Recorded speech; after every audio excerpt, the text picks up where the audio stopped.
Next up, we've got, for around about 10 or 15 minutes, we're going to hear from Scotty Harrison, who is one of those people I've been talking about, a statistician.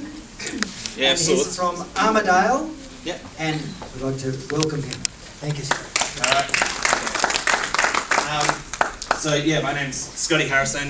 As we have up here, this is just my little bit of credentials, but it sometimes helps clarify things, perhaps the perspective that I come to this discussion with. So I'm currently a PhD candidate in health economics, but I've done my Bachelor of Economics and I focused on hospital productivity back in the days and managed to get first class honours. So that was a bit of an achievement in time in life, but that gives you an idea as to about who I am. Okay, so one of the main ideas is I wanted to bring a bit of a personal aspect to this debate because for me personally, I grew up and I had allergies. Eczema, asthma, ADD, and sorry Meryl, this might be something that you're going to refer to later, but these were some of the things that, you know, we have essentially associated with vaccinations here. So I was vaccinated as a kid. And one of the key things is, and since I saw Meryl, I'm just going to put it out there, you know, when I was talking to you in Inverell, you suggested on the AVN website, I went through some of the blogs, you know, and it is really kind of appalling how this debate is perhaps being conducted. You know, and so I just wanted to put out there, I don't condone bullying or any of the, you know, any of the issues that have been going on here with, you know, the AVN, and I think it's just really important to have a nice open discussion about things. So, all right, thank you.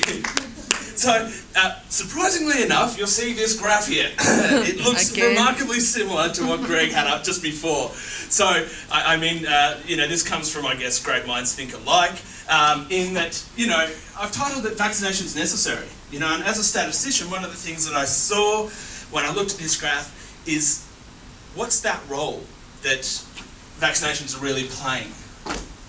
And if we look at this graph in particular, what you see is this decline coming down.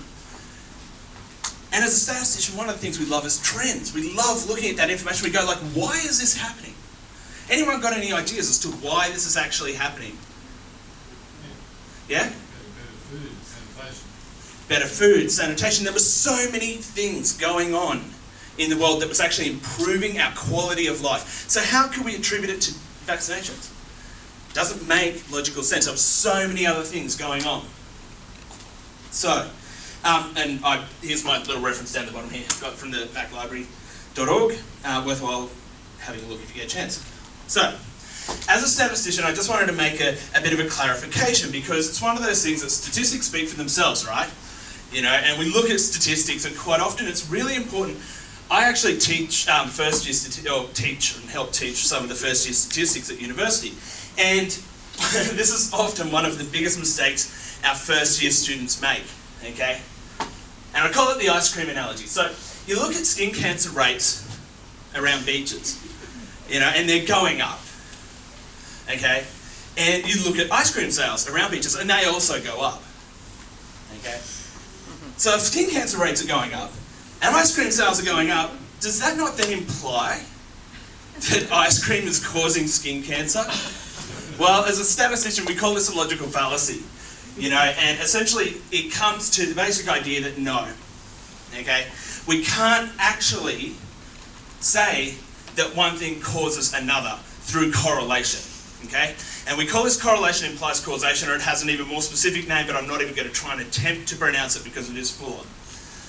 So one of the key things to understand here, and what you'll see a lot often in the debate, is, you know, that idea that we look at a correlation between one thing and another, and we say, hey, this is clearly causing it, and it's like, not true.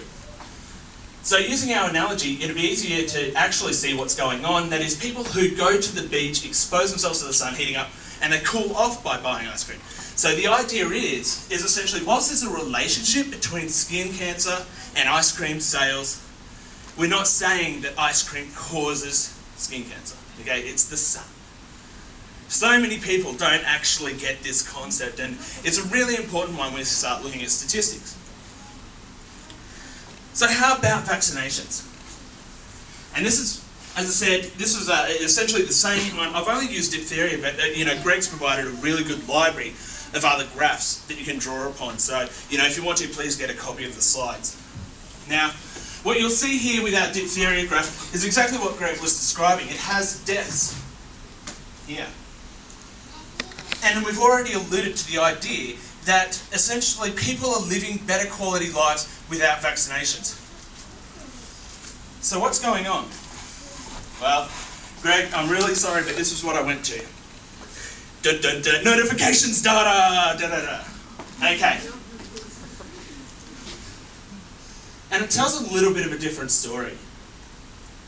And what we see here with notifications is here at 1932, we have the diphtheria vaccination commenced. That was our DTP. Sorry, it started here in 1953. I think that's right about the same time Greg, introduced it. And so, one of the key things that, someone who was pro-vaccination might actually go is, hey, look at this little line down here. It's flat. Well, as Greg alluded to, there is issues. Perhaps with notification data, it can be questioned. But so can not collecting data. So can not collecting that information. Okay? And if we think about it in a logical sense, if there's a real potential that perhaps when people, don't go to their GP to get medical advice or seek out their conditions, what we're actually doing in our notifications data is underestimating what's happening. So it's pretty possible that up here, we've got these really big fluctuations in the graph, and there might actually be more cases of diphtheria being actually occurring in society than what is happening in the real world in terms of the notifications. But I'm sorry, Greg, I disagree. This here is a pretty strong case to indicate that perhaps diphtheria is no longer with us. How many cases have we heard of diphtheria in the modern times? No. It is not reported anymore. Not in Australia. Okay? But we still collect the information. We still keep an eye out for it. It's still on one of the essential notification components that we have to collect information on from our GPs. So this is the most important part. Notifications does not equal deaths. And so I'm going to sort of provide a little bit of a contrary argument to what Greg put out there. Most importantly, people are already living longer lives from better healthcare, with or without vaccines. That's what that downward trend was all about. But this means that people who contracted diseases may not die as a result. So what actually happens is they live longer lives, suffering the permanently disabling components of what those diseases cause. So imagine living with diphtheria lesions for a lifetime. And as I said, there's a warning on the next slide, guys. Just look away if you have a weak stomach. But this is a diphtheria lesion. This here is an area where the skin has broken and it's actually eaten down into the muscle mass itself. It's really quite disturbing in terms of a visual image, but that's what diphtheria does to you. Now, we're really lucky. We don't have any instances of this happening anymore in Australia. But whooping cough, well, here's one.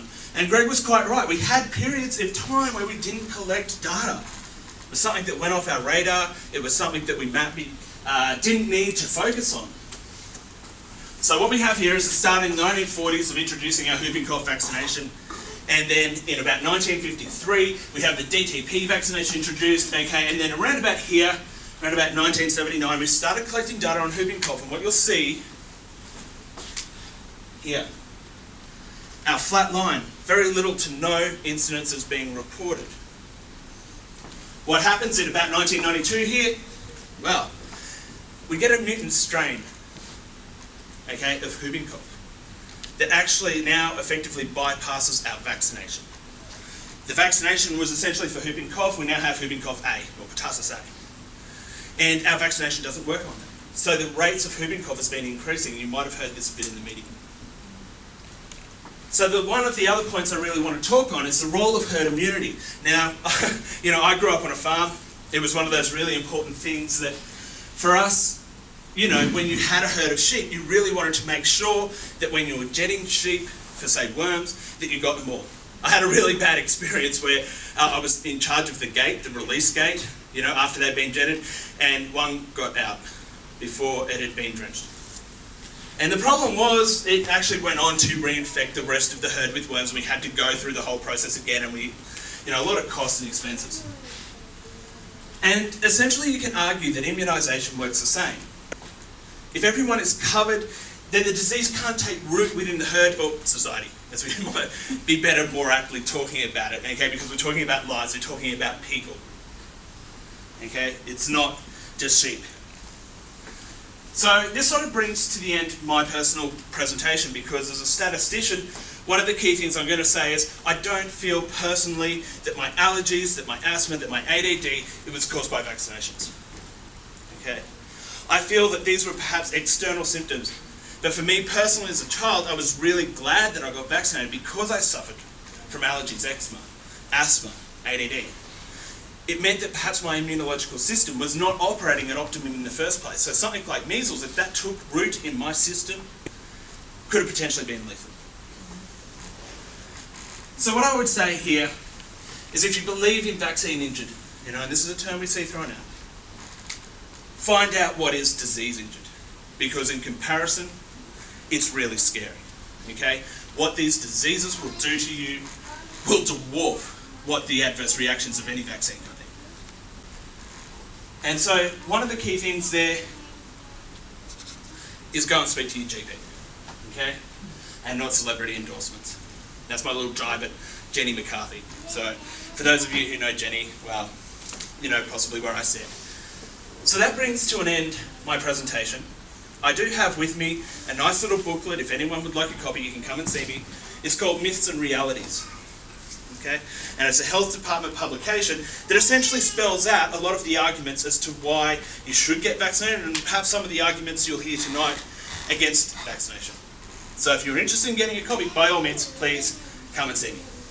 Alright, so we'll leave it there. Thank you very much, Meryl and Greg, for letting me speak tonight.